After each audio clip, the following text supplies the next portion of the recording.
All right, good evening, everyone. We'll get this meeting started at 6:05.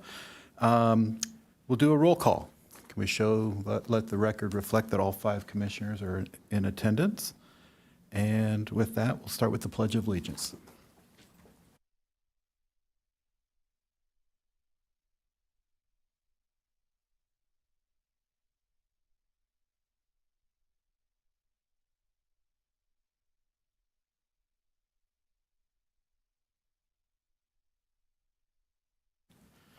Okay, we have a brief announcement from Planner Andrew Maynard.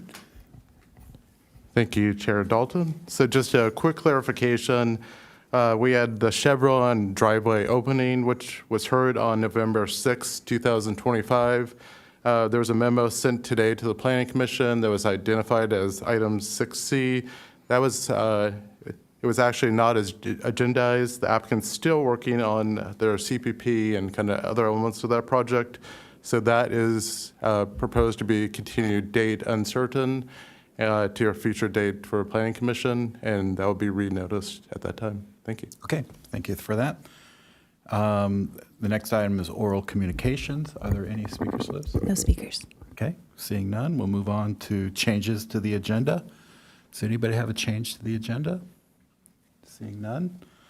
We're on to the consent calendar. The consent calendar are items that are considered routine in nature, and they're voted on as one block of items. Can I get a motion to approve the consent calendar? I'll make a motion. Thank you. Second. Thank you. Call the vote.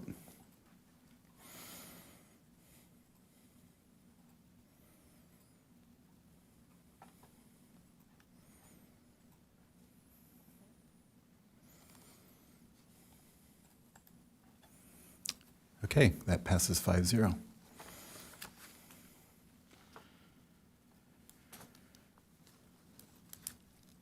Okay, we move on to the regular agenda item, of which there is only one tonight. Item 8A is the Newman Residence, case number multi 007176, 2024. This is an application for variance. Before I hand it over to the staff, I will disclose that I went by the site over the weekend and walked the sidewalk in front of it and have a good idea of the neighborhood there. Any other disclosures of? Okay. I go to Stone Steps a lot, so I've been by it many times. Okay. I'd walked the site previously. Yeah. Thank you. All right. With that, we will turn it over to Christina Bustamante for a staff report. Good evening, Commissioners, members of the public. My name is Christina Bustamante. I'm the senior planner that will present this project today. The Planning Commission is being asked to consider a variance application to reduce the required front yard setback from 25 feet to 14 feet and 1 inch to the building wall and 13 feet 11 inches to the roof eave. The portions of the residence proposed to be constructed with the required 25-foot front yard setback include a portion of the basement level garage, a portion of an office, a bedroom, and a deck on the first floor, and a portion of the deck on the second floor, and a portion of a roof eave over the garage. Encinitas Municipal Code 3078 specifies variances, authorizes the consideration of relief from the strict application of the zoning regulations when certain findings can be made. Each variance is considered on a case-by-case basis and evaluated upon site-specific characteristics. The project site is currently vacant and located within the community of Leucadia on R8 zone and Residential 8 General Plan Land Use Designation. The site is located within the California Coastal Commission's appeal jurisdiction of the coastal zone. Pursuant to Encinitas Municipal Code Section 3008, for zones, the R8 zone is intended to provide for single-family detached residential units. The site features a bluff to the west and an incline along the easterly frontage of the parcel sloping down from west to east, with the street side being the lowest point. The project was granted approval on September 15th, 2022, for resolution number PC 2022-20, authorizing a coastal development permit to construct a new single-family residence on the subject property. The project received approval from the city with a bluff edge setback of 51 feet. However, the Coastal Commission filed an application to appeal. Once a Coastal Commission appeal is filed, the permit issuance authority no longer falls under the jurisdiction of the city. The City Coastal Development Permit Authority is then transferred to the Coastal Commission Permit Authority. The applicant then proceeded with the project by continuing with a coastal development permit with the Coastal Commission. On December 14th, 2022, a Coastal Commission hearing was held to review the appeal and determine if the locally issued coastal development permit presents a substantial issue in regard to the local coastal program or the Coastal Act. On April 12th, 2024, a subsequent Coastal Commission de novo hearing was held, tentatively approving the project and adopting conditions of approval required to be satisfied as part of the coastal development permit. The approval included special conditions of approval that required the single-family residence to be set back at least 62 feet landward from the existing bluff edge, a cantilevered second story that may project 8 feet seaward from the required 62-foot setback line, and the basement shall be set back at least 90 feet landward from the bluff edge. To address the increase of the bluff edge setback imposed by the Coastal Commission, the project has been shifted easterly approximately 11 feet. This has resulted in the single-family home encroaching into the front yard setback in portion to the increased bluff edge setback. The floor areas have been modified with an overall reduction in gross floor area. The Coastal Commission will finalize their approval contingent upon the project receiving approval from the city. Above is a table summarizing the differences between the previously approved development and the proposed development. And these are site photos. The numbers correspond with a number on the site plan, so you can get an idea on what it looks like around the site. So to the north is the photos on the left where you see the neighbor's house, and then the greenery looking to the neighbor's house to the north. And then on the right side of your frame is the house to the south. And then from the property, the subject site, looking at the neighbors to the south, that's what that looks like. And then the photo here marked as number 5, that's out here on the street on Neptune looking towards the site. The lot width is substandard in that it is 39.58 feet, and the minimum width required by the zone is 60 feet, and the increased bluff setback. The property is constrained by the bluff edge setback of 62 feet for the home and 90 feet for the basement as imposed by the Coastal Commission. So on this graphic here, the site plan, you see 62 feet in this blue line, and the 90-foot line is a dashed gray line. The yellow box is the area that constitutes the variance, with the ultimate limits of the variance going towards the street, this yellow line, and then just kind of pointing this out, the variance line. This image here is the basement, and here we see the variance line, the 90-foot bluff setback, the 62 bluff edge setback line in blue. And this image here, it may be a little bit difficult for the public to see from here in the hearing, but the orange outline that you see is the previous floor plan for the basement. And this compares the black line weight, which is the proposed project today, and the orange line being the past project. This is the first floor plan, so again, the variance line here to the right of your screen, and the 62 bluff edge setback with the blue line on the left of your screen. This is the first floor plan comparison with, again, the orange being the previously approved plan and the black line weights being the plan that's proposed today. And this is the second floor plan with the variance here, the 62-foot edge bluff line on the left side of your screen. And the second floor comparison, the orange line weight was the past approval, and the black line weight being the current proposed plan. And then this is the roof plan showing where the variance line is on the right, the 62-foot bluff edge line to the left, and then again, comparison of the orange line weight being the previously approved and the black line weight being the proposal today. And this is the west elevation of the project.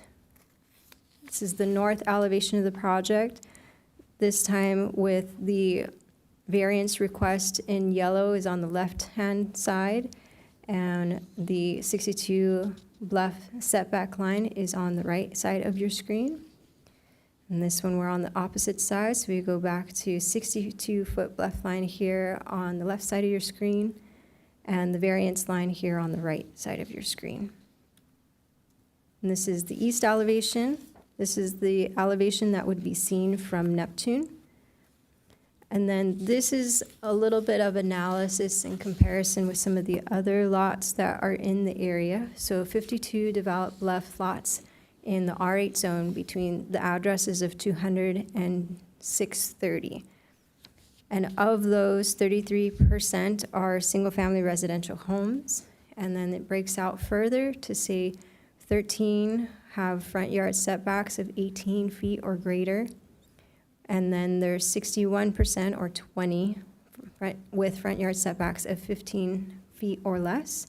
And then it breaks down further to say 9 of them are greater than 2,500 square feet, and 11 of them are less than 2,500 square feet. And then same thing if we come back up to the top and break out these numbers here, 39 of them have a side yard setback of 5 feet or less on both sides. 14 of them have a front yard setback of less than 13 feet. And 12 also have side yard setbacks of 5 feet or less on both sides. So there have been other variances that have been approved in the past. This slide is showing a list of those. And the difference between these is that the ones from 660, 312, and 354, those years are from 2000 to 2001 and even to 2002. Those were permissible to use the standard 40-foot front or 40-foot bluff edge setback, and that was acceptable by the Coastal Commission during that time. Since then, there has been a change that staff has observed, and Coastal Commission has become more conservative, requiring a larger left edge setback, with a lot of them on Neptune being 60 feet or greater. The Citizen Participation Program was held on November 9th. 6 attendees were there. Concerns from neighbors regarding coastal visibility were brought up. There was a public hearing notice that was mailed out on January 22nd, 2026, of which we did get one email response, also citing coastal visibility. This project is exempt from CEQA per section 15303A, which exempts construction of a single-family residence. Give me just a moment while I come to that slide. The strict application of the zoning ordinance would deprive such property of privileges enjoyed by other properties in the vicinity under the identical zoning classification. The variance would not constitute a grant of special privileges inconsistent with the limitations upon other properties in the vicinity and zone in which the subject property is located. The variance does not authorize use or activity which is not otherwise expressly authorized by the zoning regulation governing the subject property. That the inability to enjoy privileges enjoyed by other properties in the vicinity and under identical zoning classification. The proposed project is consistent with the general plan, local coastal program, and Encinitas municipal code. The project as conditioned will not have significant effect on the environment. In addition, all required public improvements and utilities are available to serve the proposed development. Staff recommends that the Planning Commission approve the project based upon the findings and conditions contained in the draft resolution of approval. And the applicant team, as well as myself, are available for questions. This concludes my presentation. Thank you. Thank you, Christina. Are there any clarifications, questions of staff? Susan? So regarding the other neighboring properties and their setback variations from required zoning, were most of those something like 20 years ago? Is that right? Yes, I believe you're correct. So in 1986, when the city incorporated, perhaps those were already in the works. I know it takes many years. This one's been in the works since 2019, correct? Yes. Thank you. Yes. In your staff presentation, go back, you had where you were showing the visual yellow lines and you were showing the, I didn't have a chance to write the page number down, but you were showing the variance line. Okay. I just want to ask a question about, Is it this one or a different one? one more back. Is it this slide? Keep going. Okay, let's go the other way. Okay, that one will work. Okay. There's a notch in the variance. So is the variance to the, is it measured to the notch, the cutout that's there? Looks like the cutout is about halfway through. Where is the measurement from the variance? Maybe it's just my eyesight. So the measurement of the variance, so what we are seeing, the black line weight there is the proposal today.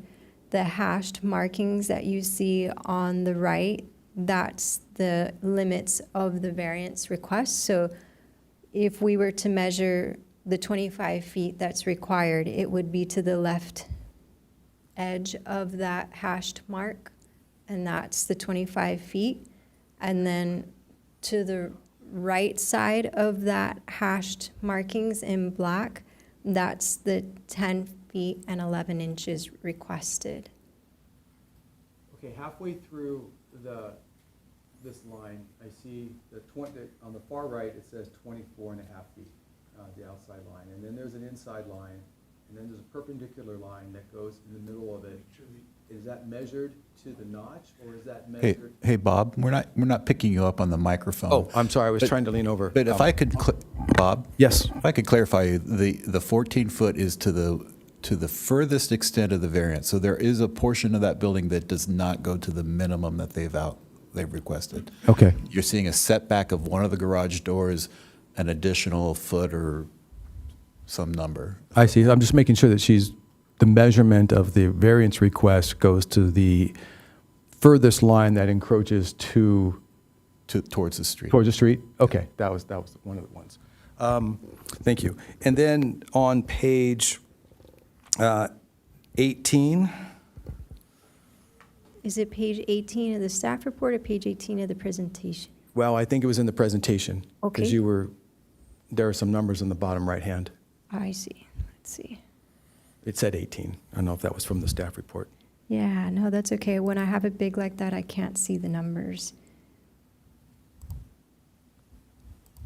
This goes to the floor plan showing the extension westward. Is it this one? Yes. So the extension, so my understanding is this is through the cantilevered area. How far?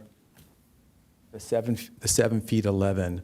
So they're allowed to go 20% and the cantilever into the required 62-foot setback. Is that what they have done? Yes, that's correct. So they could have done up to 8 feet, and that was in the Coastal Commission report. That's also consistent with the city's municipal code. Okay. And so, yes, that's measured from the 62-foot bluff line and then westerly. All right. And then on page 20 of this report, how many of these are de novo approvals and how many were existing approvals? That I don't know.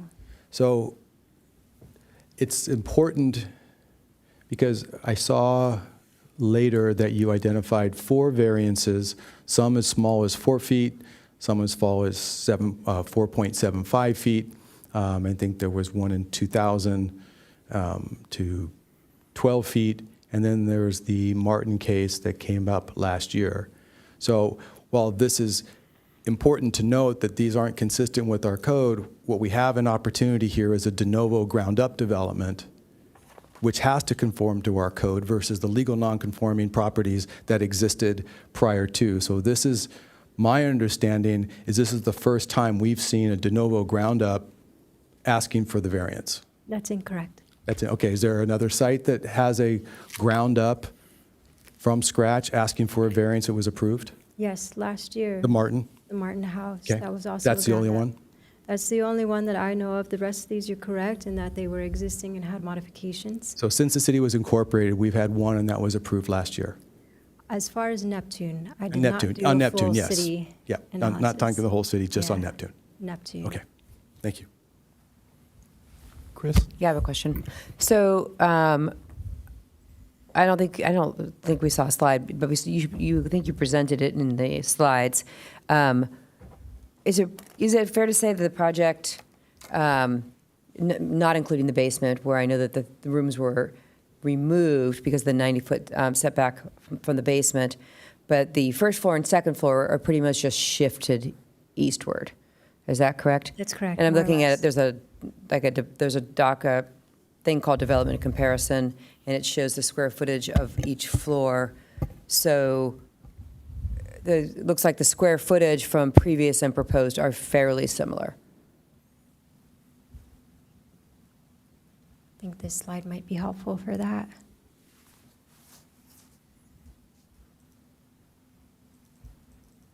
Yes, thank you. It's like they just made the basement smaller. Yes, the basement, and a little bit on the second floor. Okay, thank you. And besides that, is it the same design, basic design of the house? More or less. Okay, thank you. Just to clarify, the city's setback is 40 feet. That was determined to be adequate by our third-party geotechnical consultant. Yes. The Coastal Commission expressed an opinion that they thought it should be 51 feet. That's correct. The applicant voluntarily or chose to go to 51 feet, though our geotechnical reiterated that they thought 40 was enough. And now they've been, and that's what we approved, something with 51 feet. That's correct. And then that was appealed to the Coastal Commission requesting an additional 10 feet beyond that. That's correct. Okay, thank you. I'm confused. I thought the code allowed for 40 feet, but I understood that the negotiations or the various slope and the geotech, the city put it at 51. And that was appealed by Coastal Commission, and they came back at 62. No. The In 2019, it was approved at 40 feet. The city deemed 40 feet to be adequate, or it was sufficient. Mr. Chair, Yes. we really shouldn't have testimony as to facts like this by commissioners. Okay. Those clarification things should be provided by staff. Okay. So what, I'm not disputing that you're correct. So understand the protocol. So Thank you. please, the question, I think, is to clarify that the city was satisfied at 40 feet, and the decision to go to 51 feet was based on a Coastal Commission request to go to 51.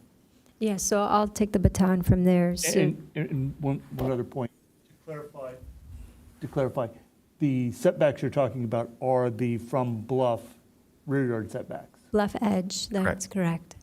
So to take the baton from where Chair Dalton was speaking to, is the geotech report that was provided by the applicant and peer-reviewed by the city's geotech person. They had agreed that the 40-foot standard was adequate.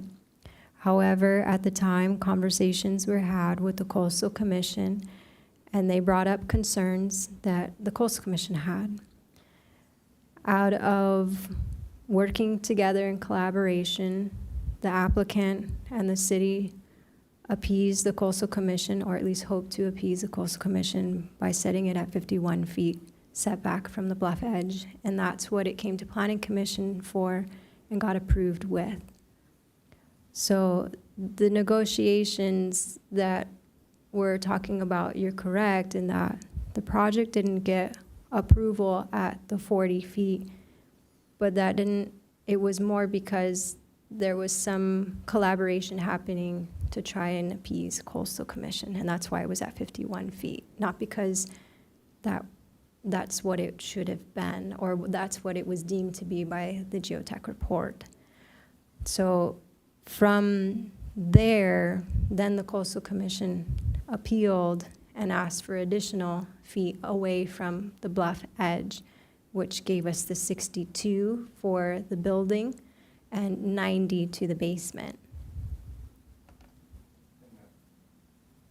Thank you, and that's what we have before us today, is the That is correct. appealed, or the Coastal Commission's final suggestions. They've incorporated those, and they've come back to us. It's what we have here tonight. That is correct. Okay. Oh, one more question. Thank you, Susan. So on the bluff side, it's 62 feet, but 90 to the basement, and that's fixed and not up for debate at all. On the east side, what is the setback, 25 feet? Yes, that's correct. The To zone the front yard is setback. R8, correct. Yes, you're correct. R8 with a 25-foot setback is the requirement. Correct. And they're asking for a variance only on that setback. That is They're not correct. asking side yard setback variance, That is correct? correct. Yes, correct. Okay, I think I got it. Okay, good. Thank you. Thank you, Christina. The applicant is here. Would you guys like to address the commission?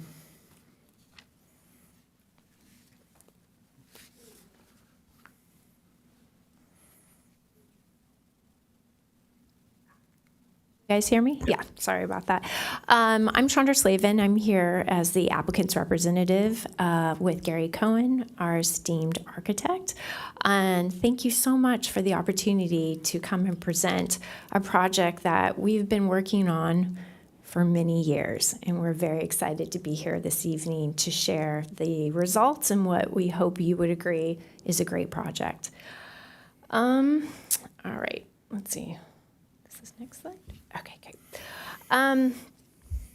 What we're asking for today, staff has reviewed the variance under the municipal code and recommends approval, finding that the project meets all the applicable R8 development standards, implements the Coastal Commission enhanced bluff setbacks, and satisfies the variance findings, again, consistent with the Muni Code. To reiterate, the project meets the key R8 development standards. Just to remind you, the minimum net lot area is 5,400 square feet, and this lot is 7,317. The floor area ratio limit is 0.60, and we are at approximately 0.44. The maximum lot coverage is 40%, and we are only at 27%. The home complies with the height limits in the interior side setbacks and observes the all-important bluff side setbacks as modified, i.e. required, by the California Coastal Commission. For parking, 3 spaces are required and 3 enclosed garage spaces are provided in the basement in full compliance with the municipal code. There is no parking variance before you. The only relief requested is for the front yard. Why it's needed. This is not about increasing intensity or enlarging the home. It is about fitting a reasonable, code-compliant residence and parking configuration onto a uniquely constrained bluff top lot. 2 conditions create this constraint. First, the lot width, being the R7 zone, assumes a 60-foot wide lot. This parcel is approximately 38.58 feet wide, more than 20 feet narrower than the standard. Second, bluff setbacks. In the de novo action on the prior coastal development permit, the Coastal Commission required a 62-foot bluff setback for a home and, of course, the 90-foot setback from the basement, which is significantly deeper than the city's typical 40-foot setback that was discussed earlier. When you combine the 62-foot bluff setback, the substandard lot width, and the required front and side setbacks, the remaining buildable area becomes much shallower and narrower than a typical conforming R8 parcel. This is the fundamental reason why some flexibility at this lot is needed. Lot constraints. Again, the minimum required for R8 is 60, and we are at 39. Again, falling significantly short than the standard requirement and limiting overall site planning flexibility. Again, our R8 zoning also establishes a minimum building envelope of 1,800 square feet, but with the 25-foot setback applied, the building area on the parcel is reduced to approximately 600 square feet, resulting in a deficit from the zoning standard. In addition, the standard building width within the R8 zone, again, is 45, and once the required setbacks are applied, the project's buildable width is limited to 24 feet and 7 inches, creating a substantial constraint on the building footprint and architectural layout. Just a brief history. Again, the city previously approved coastal development permit using a 51-foot setback, which was already far more conservative than the city's standard 40-foot setback that was agreed upon by the city's geotechnical consultant, Jim Knowlton. Again, the approval was supported by site-specific geotechnical analysis. Despite the fact that we coordinated in good faith with the Coastal Commission while at the city level, and we agreed to the 51 feet in, again, collaboration with the Coastal Commission, they still chose to appeal our project, stating substantial issue with the setback. Again, the approval from the city was appealed. They found substantial issue and later conducted the de novo hearing. And now the result is the 62-foot setback and the 90-foot for the basement and limits on cantilevering. Following the Coastal Commission action, the project was redesigned to comply with the 62-foot and 90-foot setbacks and the city's third-party geotechnical review. To do that, the entire residence shifted landward by roughly 11 feet, which effectively pushed the structure into the front yard setback area. At the same time, the overall home was reduced in size compared with the earlier city-approved design, resulting in a current smaller floor area and conservative floor area ratio. In other words, the need for a front yard variance is a byproduct by complying with the Coastal Commission's stricter bluff setback requirements and is not something that the applicant created by choice.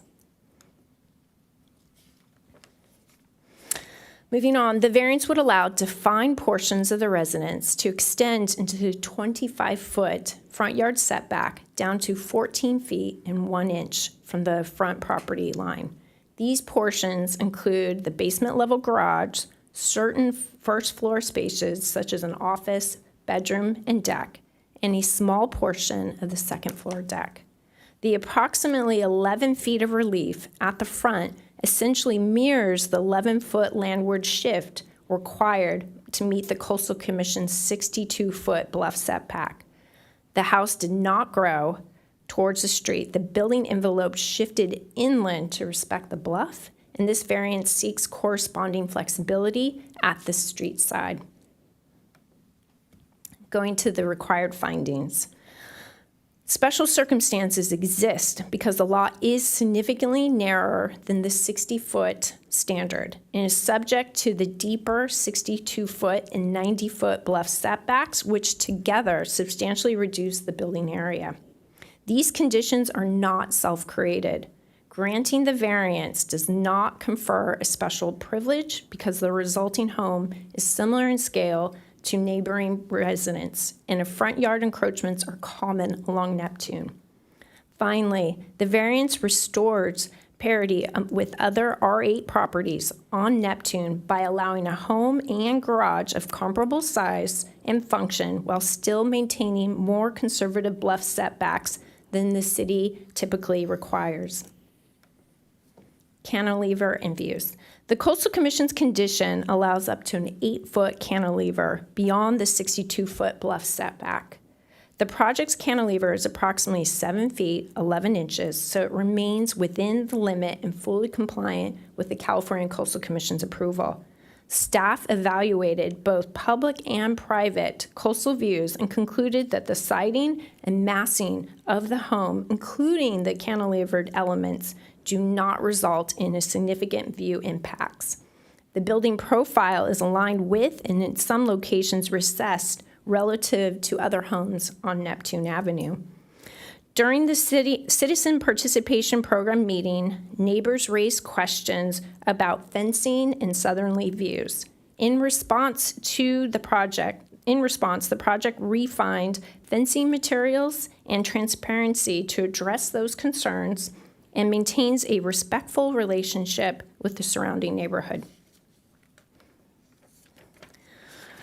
On bluff stability and safety, the project is supported by site-specific geotechnical studies that were peer-reviewed by the city's consultant and reviewed again by the California Coastal Commission geologists. Those experts concluded with the 62-foot and 90-foot setbacks and recommended design measures, the residence is expected to be reasonably safe from failure and erosion over its 75-year design life without the need for new shoreline armoring.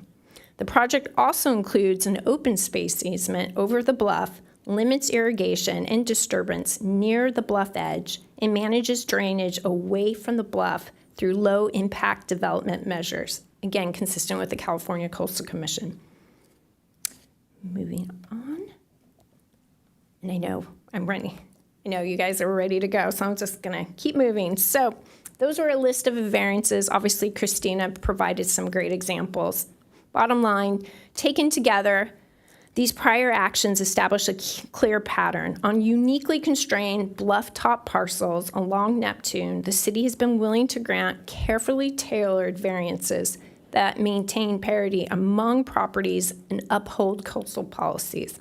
And with that, I will turn it over to our architect, who will walk you through some of the drawings. Good evening, Commissioners. I'm Gary Cohn. I want to start out by thanking Christina. She did a great job in working with us and helping us through the process. So this first slide, we've talked a little bit about the building constraints, but I want to go into it a little bit more. So this is a really tight site. We have only about 40 feet to work with and we're not asking for any side yard variances. The normal width in the R8 is 60 feet. We're under 40 feet. The minimal building lot width, when you take out the setbacks, should be 45 feet in the R8, yet we have about 24 feet, 7 inches to work with. A typical garage is, a minimum of 20 feet in width.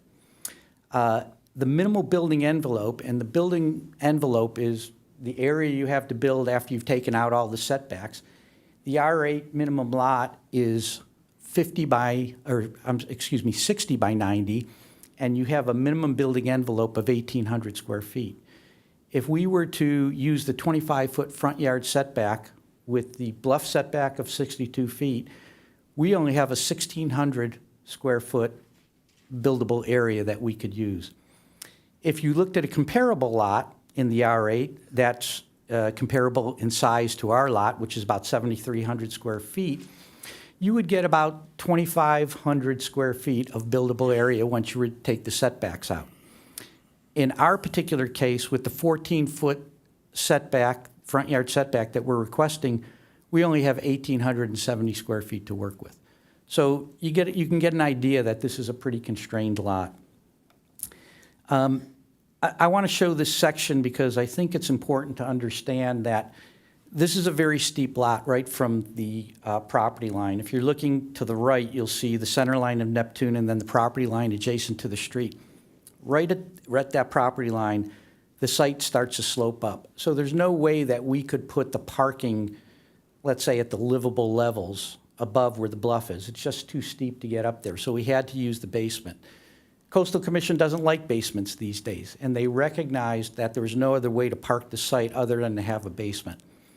And as a result, they put a 90-foot setback on that basement. Well, if I use the 25-foot setback and the 90-foot setback, 25-foot front yard and 90-foot, I can't get my parking in if I went, setback to setback.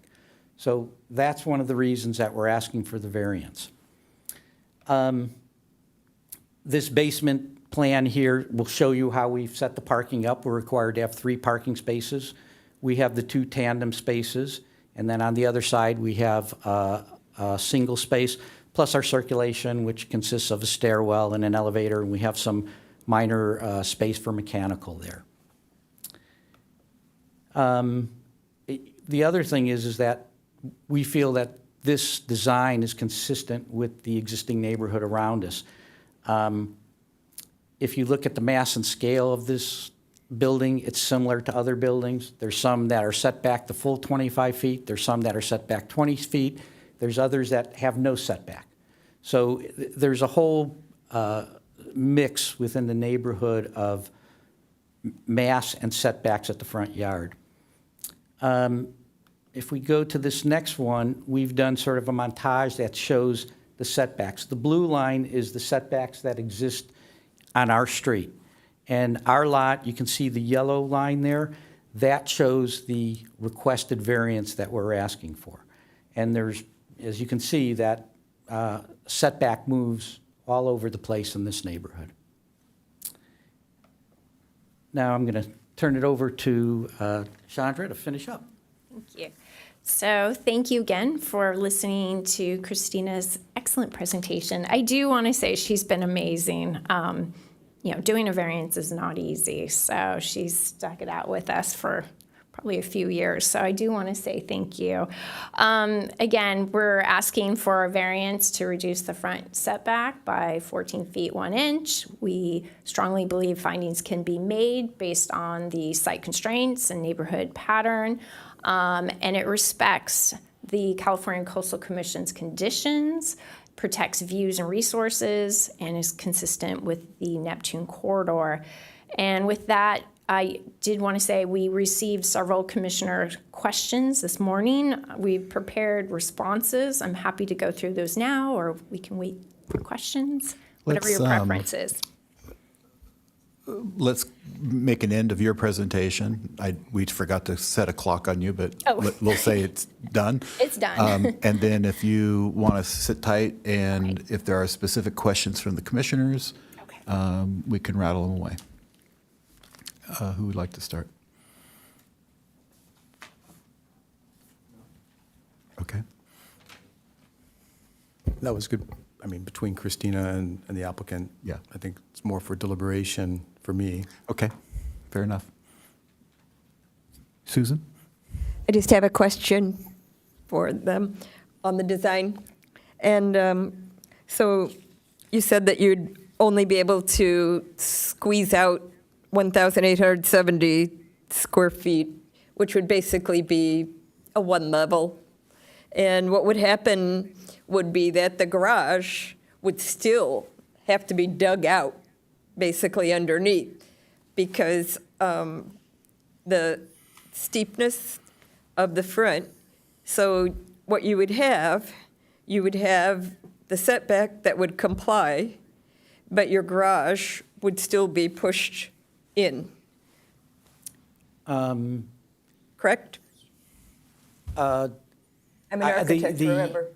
The 1,870 square foot buildable envelope was with the reduced setback. So the garage, the only way you can park this site is in a basement configuration. And the floors then go above the basement. So that building envelope that I was comparing to a standard envelope for this size of a lot, it is considering the reduced setback. So for the width being 24 feet 7, that's enough for a 2-car wide garage, correct? Correct. Thank you. Okay, thank you guys for the presentation, and I think that covers our questions. Dina, are there any public speakers? No speakers. Okay. Yeah, if you'd like to speak, you can go ahead and fill out a speaker slip afterwards, but I didn't see one, so did you wish to speak? Sure. Yeah.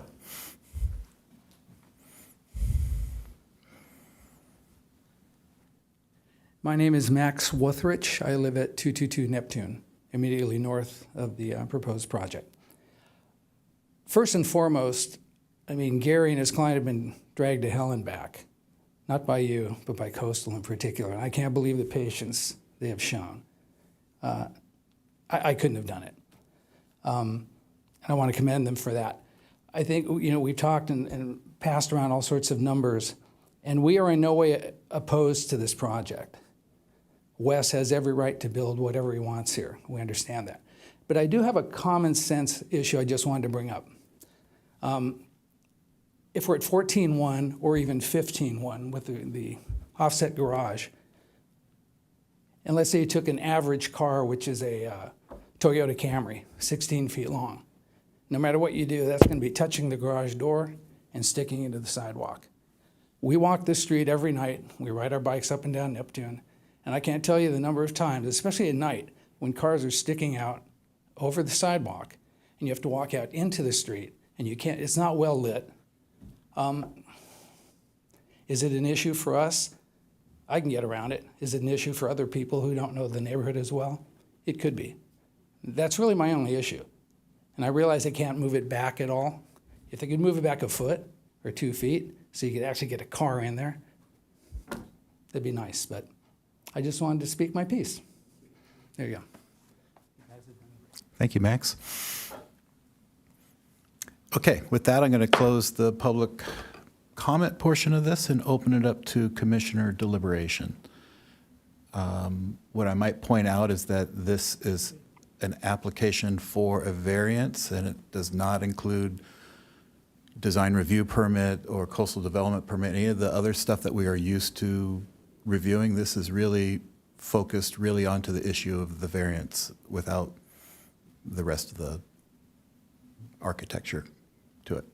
With that, yes, Susan? Yeah, I'll lead off. Thank you. Mr. Chair? Basically, Hold on, Susan. they bought, Mr. Chair. Susan?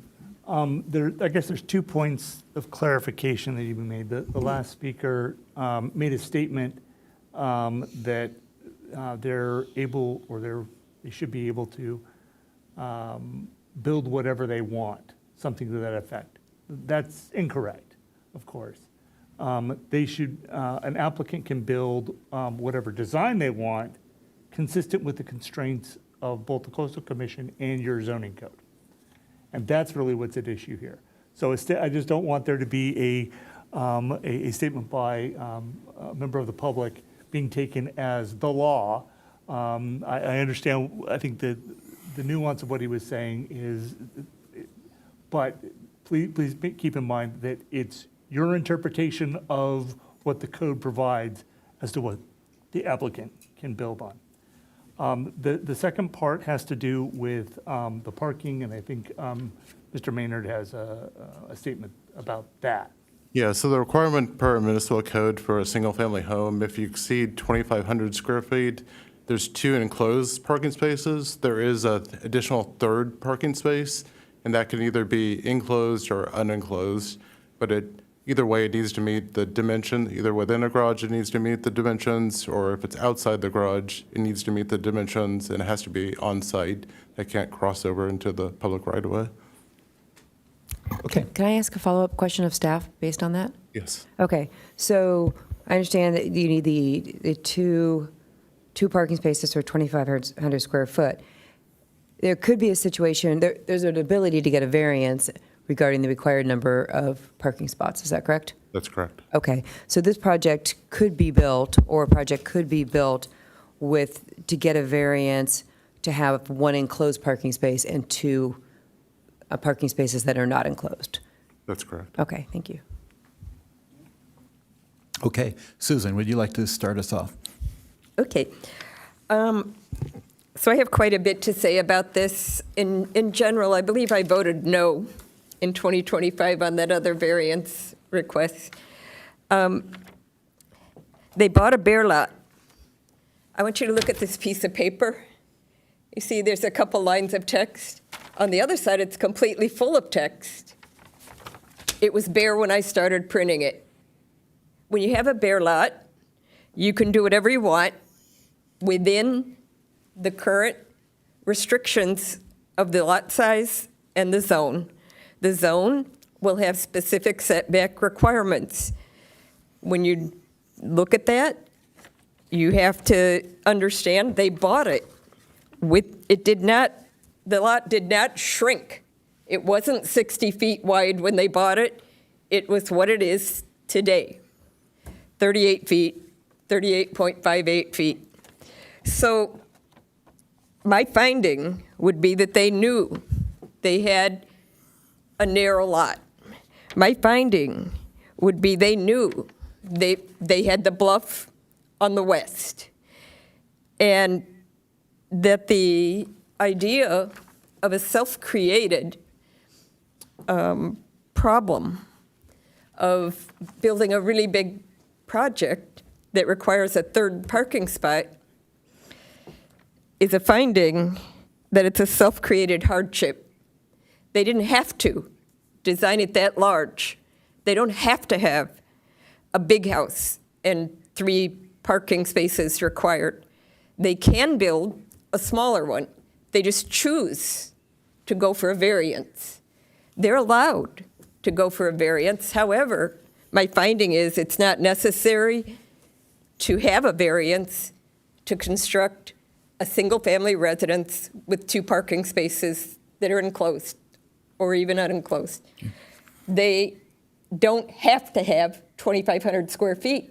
It can be smaller, and then they only need 2 spots. They don't have to have.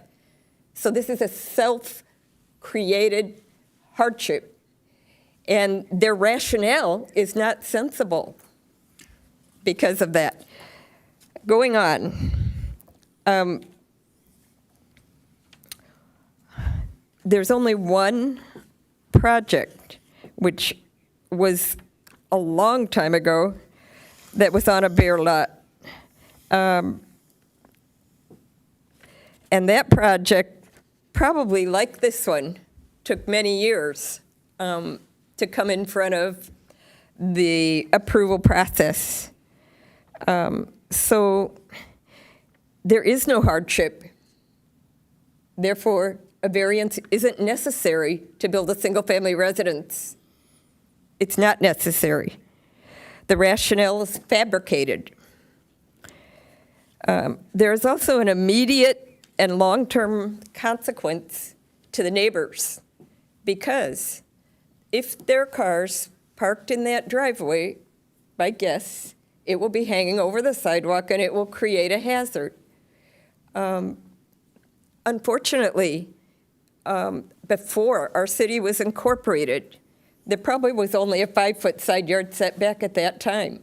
But even with that only 5 feet side yard setback, some houses pushed out into the front yard setback. The city was smaller, it was less dense and less developed. And so people weren't as worried about sea level rise. In 2019, 3 lives were lost on the Grandview Bluff collapse. And that probably weighed into the Coastal Commission appeal process and the additional setback requirement, because there was a lot of studies at that time. And of course, the public was very concerned about bluff safety. The project is on a bluff-facing lot. So my guess would be that the setback is justified, and we're not debating that anyway. But to say that we have to push our huge house 11 feet into your setback, your required setback, it's just fabrication. No, the project can be smaller and it can fit within, after all, 5,400 square feet is the minimum lot size but they have 7,317 square feet, which is much larger. It's not as if it's a hardship. They have a huge lot. So I think that there's one other consideration.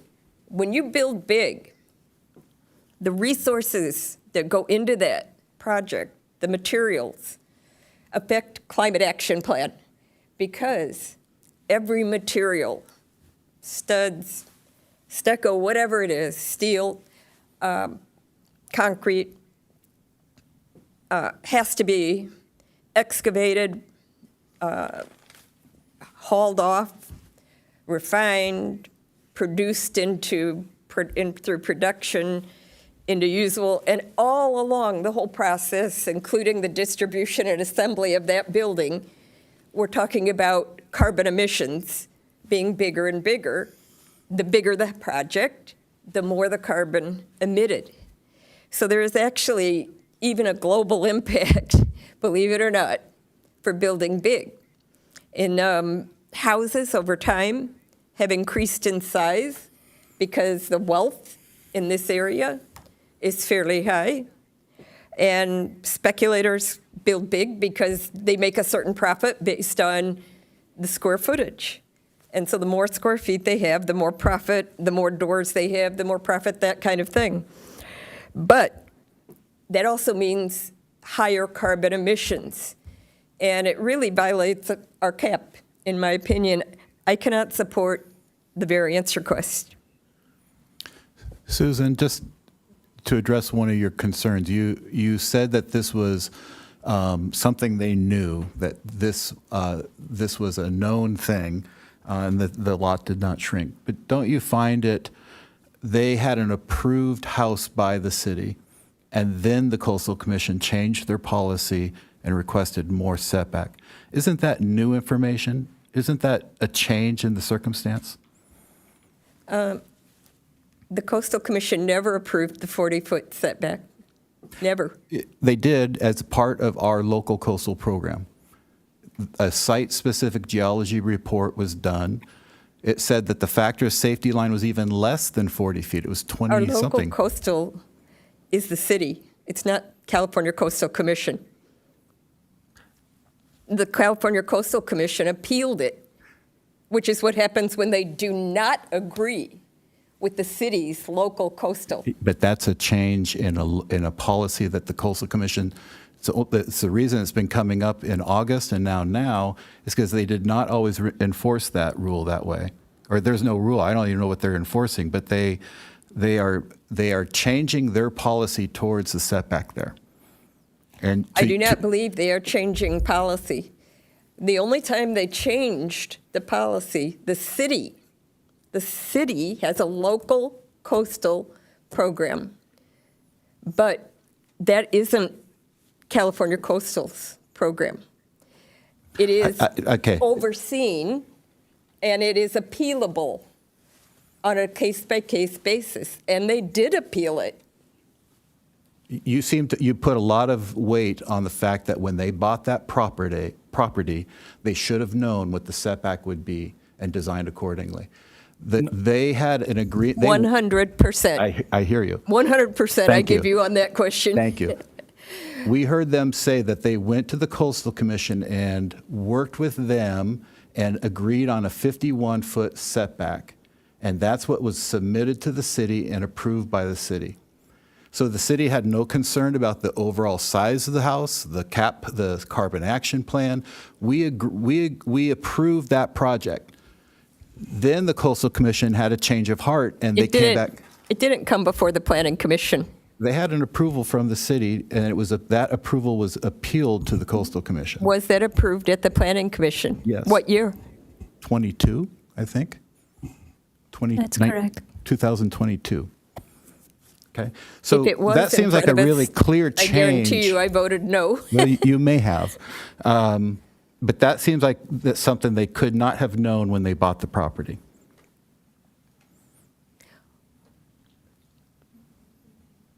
Well, we know now. Well, we know now, but after they've invested. But they did know when they bought the property that it was 38.58 feet wide. So all I'm saying is that the idea that they're saying this is a hardship, that the width is a hardship, it's a known fact. They knew it from day one. I don't take the width of the lot to be a hardship at all. I mean, they knew the lot size when they bought it. That part, I don't think has really much bearing in my mind to the issue. But the issue is the east-west movement of the house. That changed dramatically from when they bought the property to even after they worked with Coastal and got it approved by the city, then it changed after the approval. And that seems like a late hit. Well, we hadn't had 3 deaths due to bluff failure until 2019.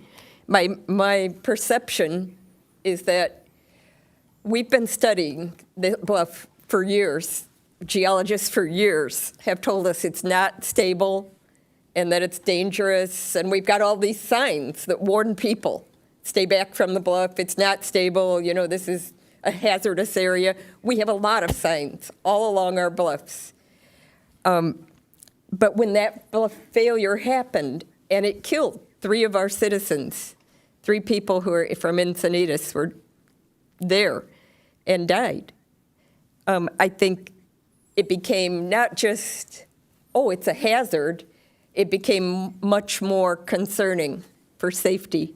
And so I think that is probably what changed and why that setback was increased Maybe to I have 62 a and fairly 90 focused feet. point to say is that circumstances changed from when they bought the property and even from when they designed the property. Circumstances changed that necessitated them But it to make the doesn't make revisions. any difference in terms of the fact that they can build without a variance. A single-family residence with 2 parking spots is quite possible.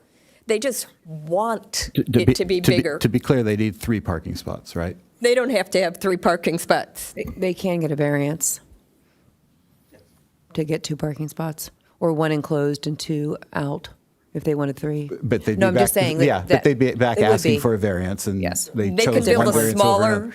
structure Okay. and only need 2 spots. I don't mean to latch only onto Susan's No, points, I'd but like to respond as part of the flow of the conversation. The California Coastal Commission existed when they bought the property, correct? I presume, yeah. And like the state density bonus laws, things change. Real estate has an inherent risk when you need city approval and state approvals to complete their project. That hasn't changed. The fact that the Coastal Commission changed its mind, well, that's just the risk you take when you buy a non-conforming lot. So the fact that the Coastal Commission changed its mind, they have every right to do it, and we are all subject to those laws. That's a disappointment for them, but that's the reality. When you buy a non-conforming narrow lot, that you're going to get approval by Coastal. Can they change their mind? Yes. Can the city codes change? Yes. That's the reality. And so they have to accept that reality. They've chosen to keep the same size house and then burden the city by asking for a variance when nobody else has other than the Martins house. So what's the negative consequence to, so the negative consequence. it is a hardship, right? The Coastal Commission changed, and you're saying, hey, that's the risk of real estate. But, Yes. But that is a hardship, that someone changed the goalpost on you after Yes. you spent millions of dollars to buy Yes, a property. it is. And someone said, hey, by the way, we're going to do this. So that's a hardship. Yes, but, Right. but the question on the table today is, does the city of Encinitas and the citizens of Encinitas need to compensate them for that hardship by asking for a variance? No one else has asked for the variance other than the Martins, which I said no to. And here we are, a few months later, with somebody asking for the same variance, calling out for a hardship. To Susan's point, make a smaller house. Sorry. Well, without evidence, though, that has occurred to other people on those particular request conditions, I think that's a fair argument you're making, but it can't really be substantiated unless we have evidence that it has occurred to other people and they've just built smaller homes. I asked staff, and he said, can you tell me the de novo developments that have asked for the hardship or the variance going in, and it was the Martins house. And we all talked about how the size of the Martins' house, it was only going to be like 800 square feet. And we all thought, I disagreed, that, that was going to be too small based on the conditions by the Coastal Commission. Right, and I'll just chime in because in my meeting with staff, we talked about the Martin residence, which was the one we approved, and that was a 79-foot bluff setback. Yeah. So that was even to the first level, not to the basement, but a 79-foot to ground level, which was bigger than, closing in on the 90 for the basement. Here, they didn't have a basement, and they built a 2160 square foot house. So they built a much smaller home in order to accommodate. to And accommodate. This house, all they're saying is, I'll just move it into the easement and I'll get the same size house. And I'm saying, no, I don't think so. I agree with Susan in that that's the risk, that's the burden that the homeowners and the landowners take when they are buying a piece of property on a bluff with subject to the review of the Coastal Commission. We can't control it. It is what it is. The Coastal Commission has opined. It's a state-level agency. That's just a state of fact. And they knew that going in, flat out. And they knew that there was going to be a risk of a smaller house. Now they've come back and said, I don't want to make a smaller house. I want my same house. Whether we approved it or not is irrelevant. The Coastal Commission has approvals. They've decided they're going to opine and change the dimensions of the lot, the buildable lot. Well, Yeah, but we did approve that house. We right? approved it without the front yard variance. without a setback. Yeah, but we Okay, so we approved the house as is, But to as talk was about the submitted. size of the house now as if this is it's too big, it shouldn't be this big.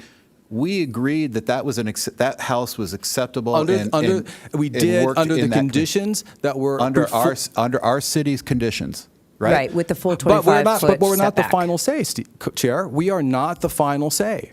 Under our conditions, yes. But when you layer on the state-level obligations, we're less relevant because the state made the changes. So now they're coming back to me and asking me to compensate them for that. So I think what we're hearing. Mr. Chair? Yes. We should be very careful here about using the word compensate and so forth. I understand the way you're using that term, but it has multiple meanings. As I understand what you're meaning to that is to have to provide the variance, correct? Yes, All right. in that providing the variance allows them to build the same house. Exactly. Not monetarily, it's compensation from a square footage standpoint because they're asking for a 4,000 square foot house with a variance. Thank you for the clarification. The other point to make here is we should really stick to the issues at hand, the findings that you need to make. And so things that get into things that are outside of those findings are really superfluous to the debate here and cannot be the basis for reasoning. Exactly. To So those- the finding to those that I have findings- is it's a self-created hardship. I don't think I heard that. It's not self-created at all. It is. The bought a house, Coastal they're Commission changed the setback. No, they're designing a house that That the city had no problem with. They're designing a house that extends into beyond their required limits. That is their choice. They chose to design that property. Regardless of other jurisdictions, they brought before us a house that is extending. How they got there is not matter. To council's point, we have a house who's asking for a variance. How they got there is irrelevant. Should they get the variance based on the hardship? Yes or no? Okay, so in my mind, you're saying, is there a hardship? Yes. Yes. Coastal Commission. No, I didn't say hardship. They have There is a hardship. They have a narrow lot.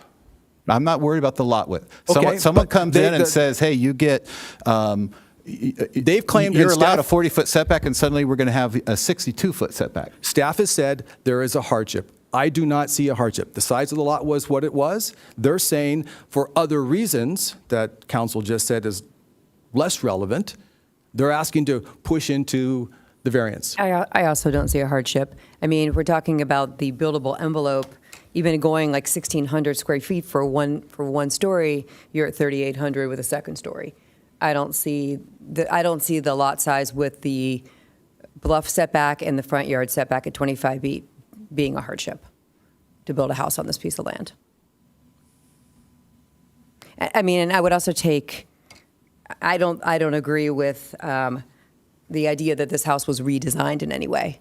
It is the same design moved forward.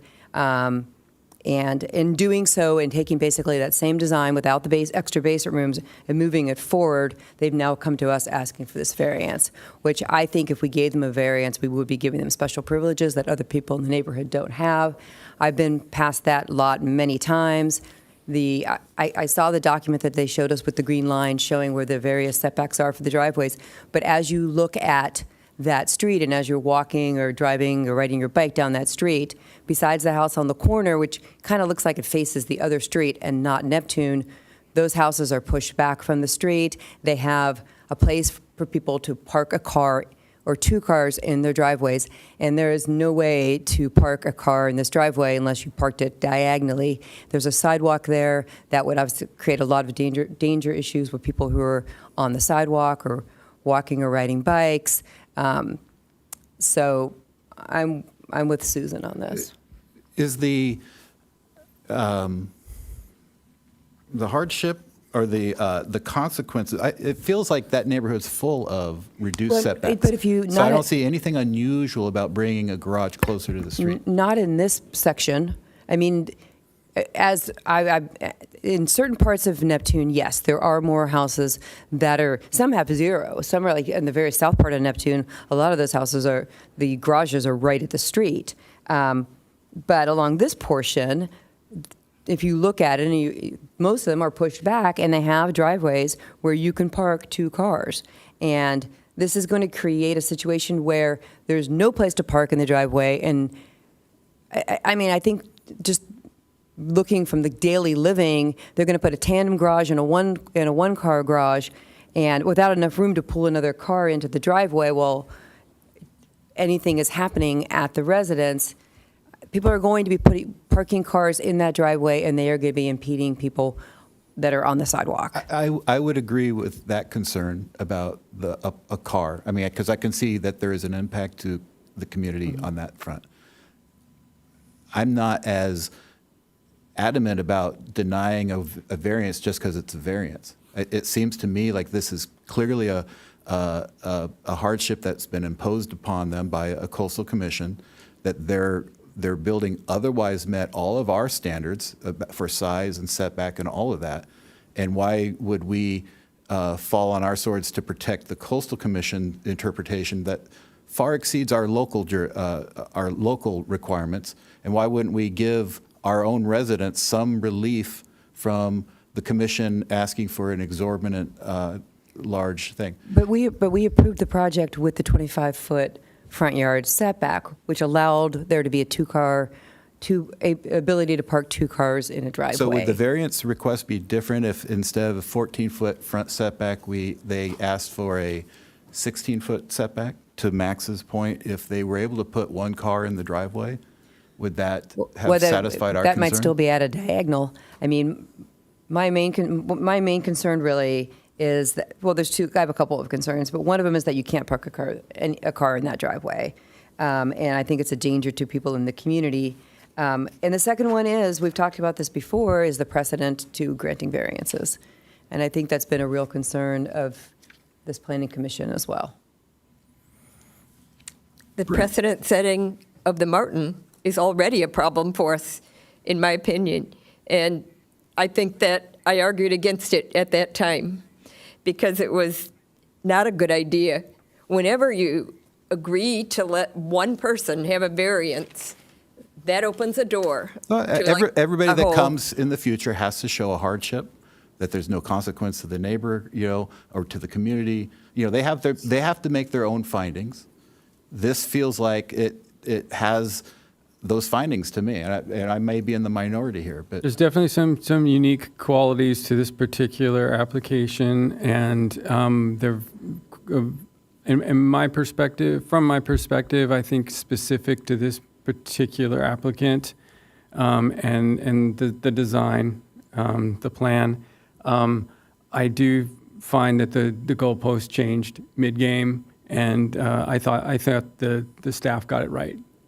So I'm supporting the staff's recommendation.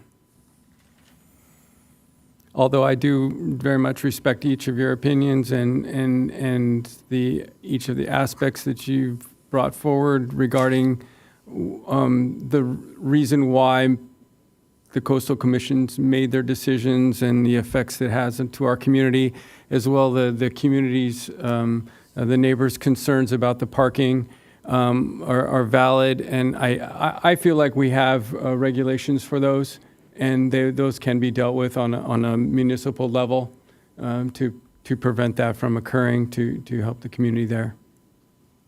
Okay. I've kind of fallen in the same line. Okay, I do not. I would not support the variance. I agree with Commissioner Ryan and Commissioner Sherrod. I would not support the variance. Mr. Okay. Chair, you've got a couple of options at this point. I'm sorry, did you? One would be to have a motion to approve, get an official vote, however that would come down, but I think we've just observed how that might come down.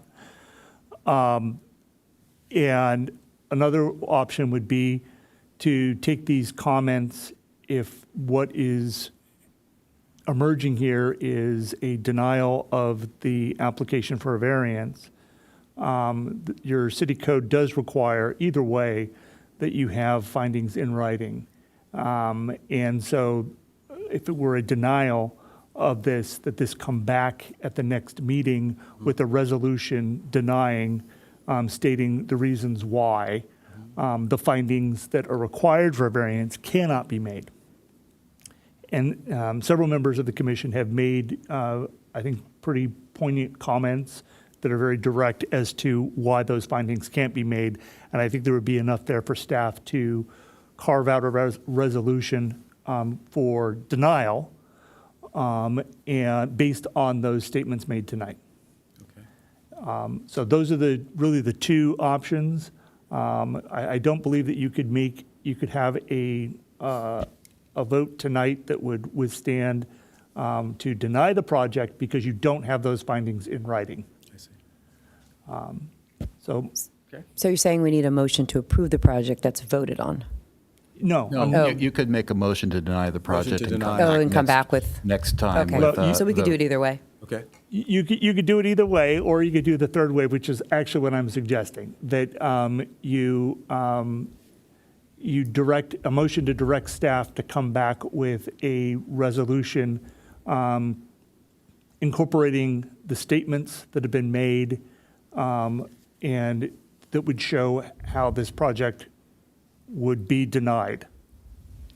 So Counsel, may I ask a question? Yes.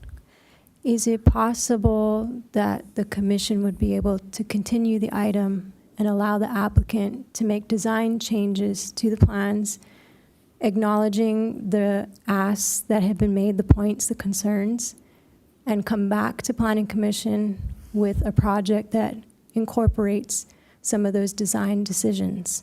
Is that possible? Actually, that is a fourth option here. Yeah, that could happen as well. I would support option 4. I actually would not support option 3, and the reason is because I think we should vote, either go option 4 or vote tonight, rather than coming back, and it would be kind of a rehash of what we've done tonight with at least 2 people that are sitting here no longer on the Planning Commission with 2 new people, which would, negate everything we did here tonight possibly.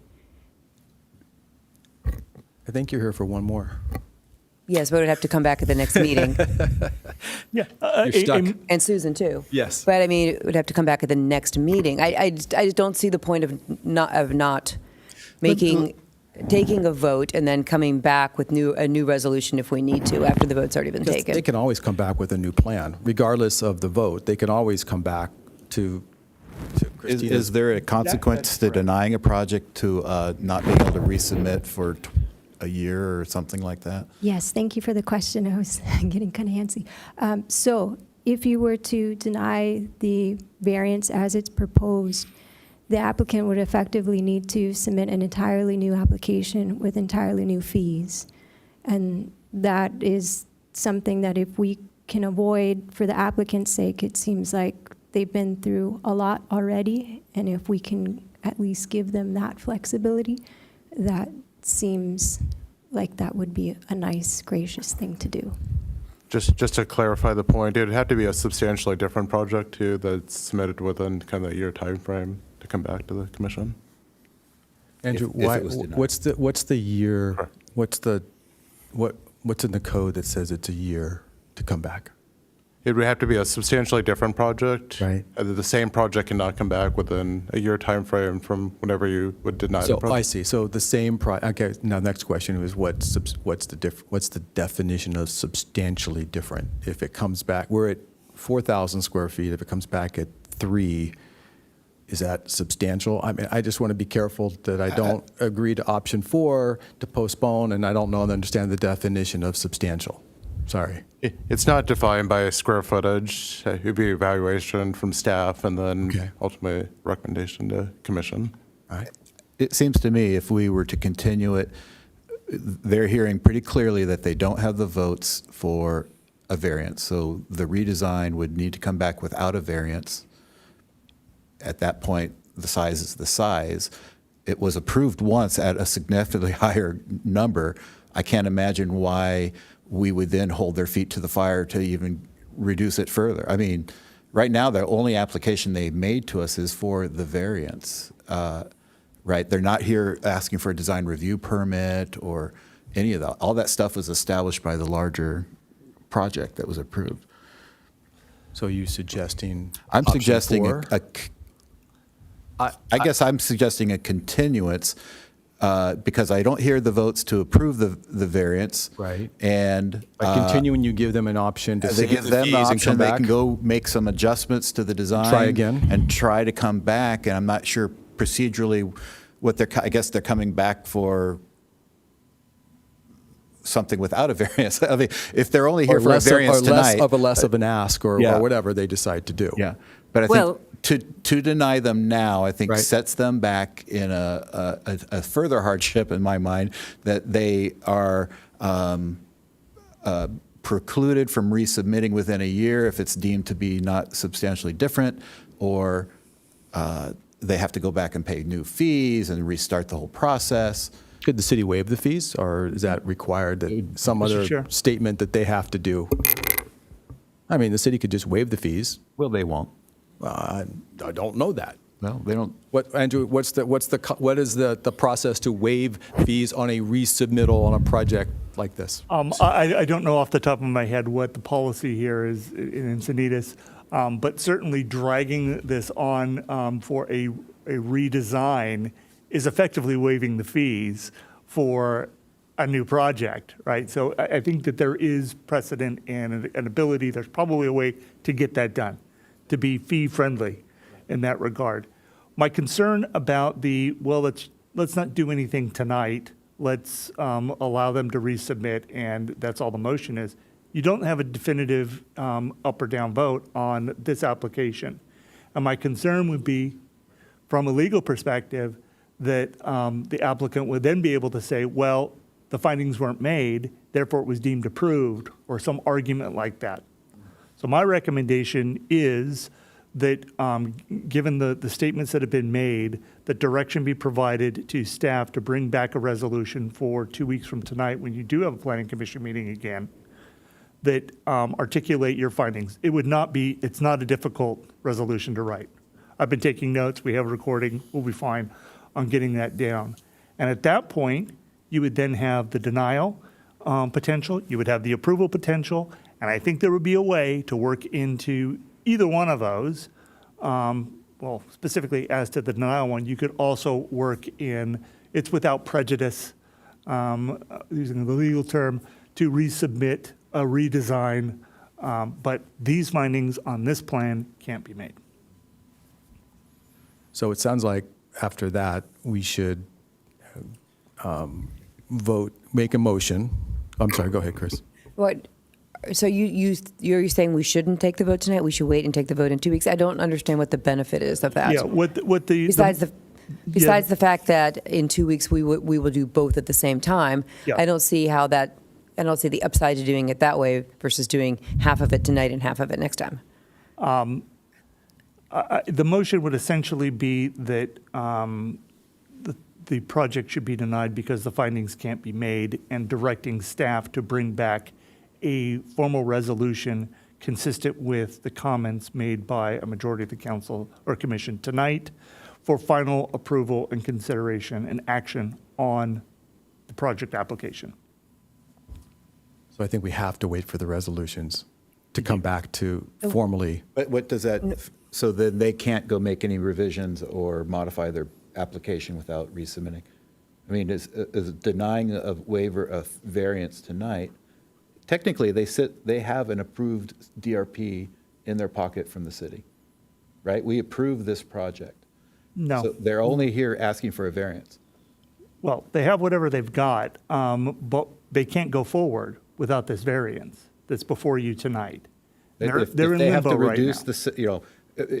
clearly they don't see support for a variance. So if they have to come back with a 25-foot front yard setback, is that a new project or is that a modification? Is it a continuation of this project? I think it could be done in a way that it would not be considered a new project.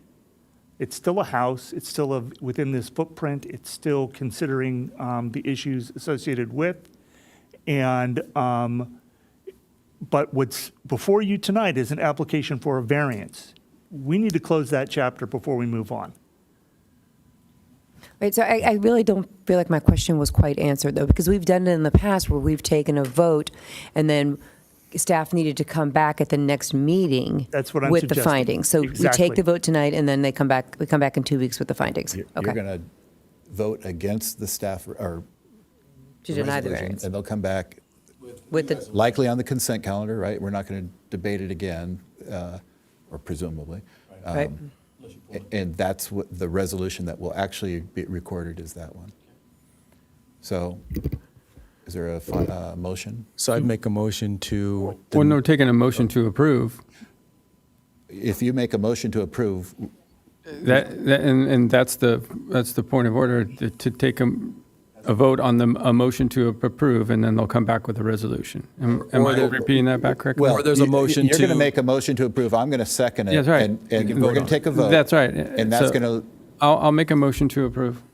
and I'll second that motion. Steve, can I Yes, weigh go in ahead. on this at all? Yes, go ahead. I mean, I understand we don't have the support for a variance, but I don't see, I mean, I've done this many times before this commission where they've told us, we're going to continue the project, go back, you've heard what we had to say, bring us something that we can approve. And I don't understand why we can't do that. I'll agree, that's the second time now we've heard that. We've heard a request from the staff as well now from the I applicant. think the issue is that because the only application here is a variance, the application is not for a DRP or a coastal development permit. There's no other permit for us to vote on other than to vote on whether the variance is granted or not. But there's, I thought we said there's a fourth option. well, I think he maybe moved off the fourth option. Oh, it's certainly an option. I'm telling you from a legal perspective, it is not your strongest option, and I would recommend against it. I would recommend closing the chapter on the question that's before you. Can there be a variance on this version of the project or not? Because if we leave it in limbo, then it goes in a matter of weeks, months, whatever, and it's very murky as to whether you took action or not. So at this point, you have a motion on the table. You can call the question. The other alternative would be an alternative motion. And of course, the alternative motion gets voted first, and then the motion to approve would be voted second. You know, one of the problems that we would face is, and I'm, fees aside, I'm not worried about that, is the timing. So if I have to start this project over, and if, I don't know if there's going to be a year delay or not, I'm going to go through the process starting from day one. And I don't see why we can't modify the request. We already have the coastal approval. That was given by the Coastal Commission. The city no longer has that jurisdiction. All we have to do is fit within the Coastal Commission's bluff setbacks. And I'm hearing you're not giving us the variance, so let us design a project that you guys can approve.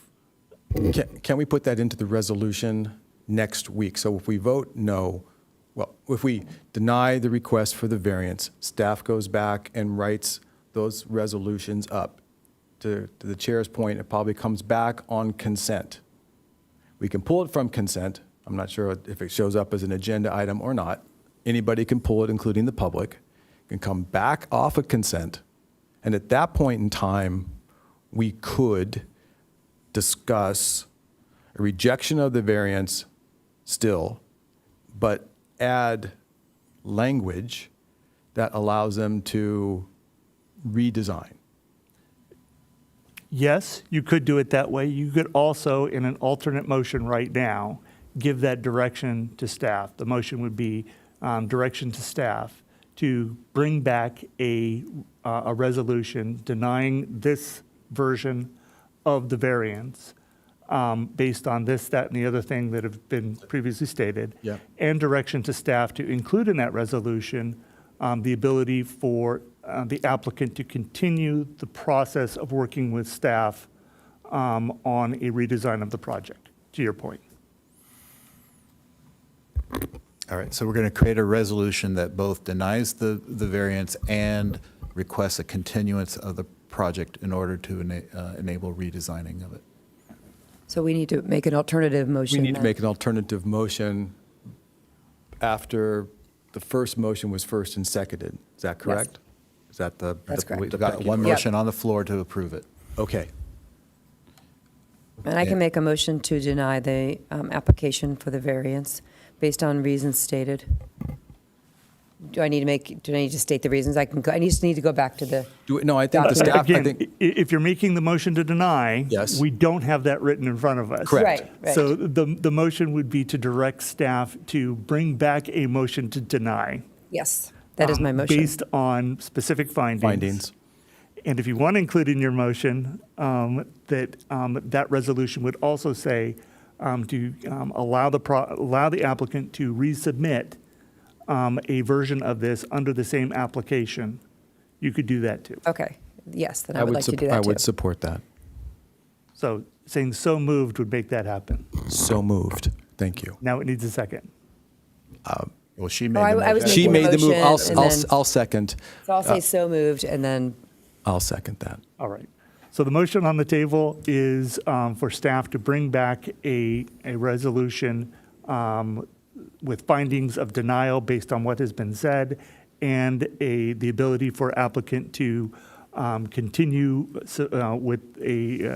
working with staff on refining the project. That's on the table. That's the vote. if I could have a minute. Did you get the? Did he remove his prior? Right, no, so we're He going to vote. doesn't need to. He doesn't need to. We're going to be. We're voting right now. We're going to vote first on the motion to deny the variance. No. It's the other way around. We're voting on yours first. To clarify, the motion there are two motions on the table. The motion before you right now is a motion to direct staff to bring back a resolution denying the project. With the ability for applicant to continue working with staff. To resubmit. A Or to revised work with version. staff. Work with staff. Right, that's what's on the table. If that motion fails, then we go to Commissioner Whitaker's motion to approve the project based on the resolution that was in your packet. Makes sense. Okay. That vote passes 3-2. So the staff, I hope you're taking notes, will come back, and you guys will need to work with staff I think, on what the new design will look like. All right.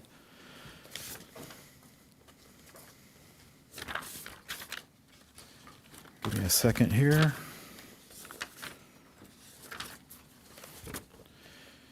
Okay, future agenda items added by the planning commissioners. Are there any future agenda items? Okay.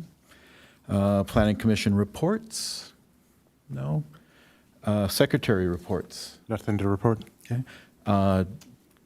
Do you know when the city council votes for or appoints? Next Wednesday. Next Wednesday? Okay. With that, I will adjourn the meeting, and thanks, everybody, and have a good night. Yeah. Thank you. Yeah, I appreciate it. Two.